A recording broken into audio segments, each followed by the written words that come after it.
Sean Spicer, Chief Strategist, Communications Director for the Republican National Committee. Good to see you, sir. Good to see you. Welcome. Welcome Thanks. to Farmville. Love Farmville. Welcome to home of the Lancers. That never gets old to me. Let's pick up where Hallie Jackson left off. This idea that one of Mike Pence's primary responsibilities tonight is going to essentially be to clean up some of the mess that Donald Trump has made over the past 2 weeks. Do you see that as being one of his primary responsibilities? His primary responsibility tonight is to draw that contrast, both in terms of him and Tim Kaine, and then Donald Trump and Hillary Clinton. When it comes to Kaine, they were both governors. When Tim Kaine was governor here in Virginia, taxes went up, unemployment went up to 7.3%. In Indiana, unemployment went down, taxes went down. They have a very different record as it comes to being governors. When it comes to Donald Trump and Hillary Clinton, I think that the strength, or what they perceive as their strength, is their experience in Washington. Hillary Clinton and Tim Kaine, they talk about their years of experience. I think if you want years of experience in Washington, you want the status quo, you want the establishment, we need to make that contrast. That's your team. If you want change and you want a different direction for Washington, that's what Tim Kaine and Mike Pence and Donald Trump represent. Let's talk about these polls that are out. I'm sure you've seen some of these. This new national poll out today showing that Hillary Clinton has gained 15 points with independents, 8 points with men, 10 points with white voters who don't have a college education. These are the groups that Donald Trump had been doing very well with. He's lost ground with all of these groups. How worried is the RNC with 5 weeks to go? Well, look, the race is, I'd rather be up than down, right? No one in this game in politics, you'd rather be going up and down. We've had a great 5 weeks. But you guys haven't been up in a series of national polls yet. Oh, absolutely. The LA Times poll, we're up to. The UPI poll, we're up 5. The CNN poll up until last week. So we have been up. And I think in the battleground states where it matters, we have been trending upwards. I think that we've got to, tonight and the next 2 debates are a chance to continue that trajectory and get us back into a winning 270 electoral votes. I think we've got plenty of time. It was noted earlier, more and more people are waiting for these debates to get a better look at the candidates. The upside for us, as I see it, is this. Hillary Clinton's been around for 30 years. You know her. You know what you're getting. And if you like it, you're probably with her. I think there's a lot of people who either have written her off and said, I can't be with Hillary, or I'm willing to give the Trump-Pence team a look or a second look. And we've got to continue to make the case that we offer that viable alternative to Hillary Clinton, because enough people have already said absolutely no to Hillary, no to, to her having a second set of rules, no to her scandals. They're ready to give someone else a chance for change.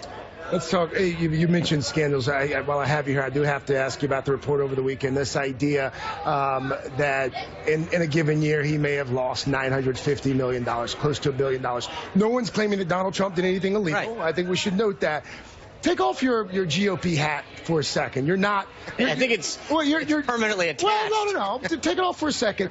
As just a citizen, as an average person, you could certainly see how someone who lives paycheck to paycheck might have a hard time getting their head around this.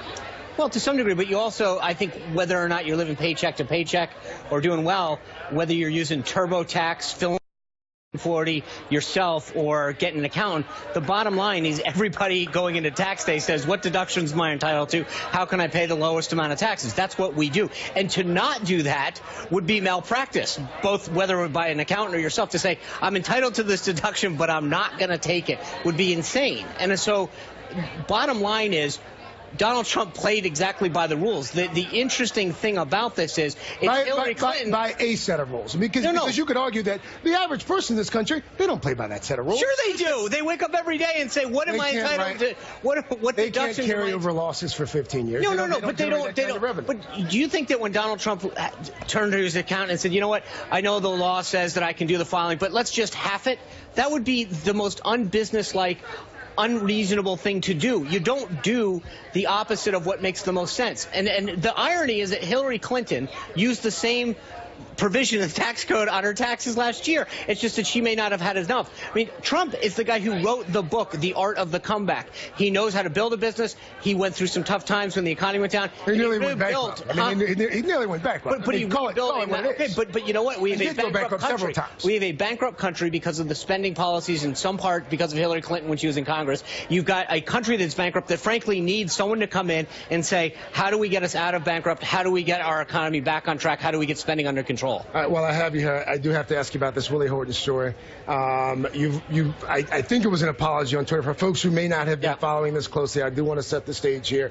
Roll Call reported this week that RNC was preparing to unleash a Willie Horton-style attack. Yep. You retweeted that story. Yes. Was that a mistake? Yes.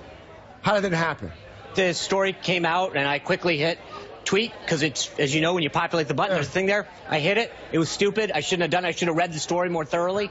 It was on my bad. But it was an inaccurate portrayal by Roll Call. The Huffington Post, of all sources, is not exactly friendly to the Republican Party, came to our defense and said this was an inaccurate portrayal by Roll Call. I agree with them. But absolutely, it was a mistake on my part. When the book is written after this election is over, there is going to be a chapter on GOP and tweeting. And Sean Spicer's going to be in the chapter now. Really? Oh, yeah. Okay, just one chapter. Well, I hope it's a good chapter. All right. Sean Spicer, thank you so much for your time.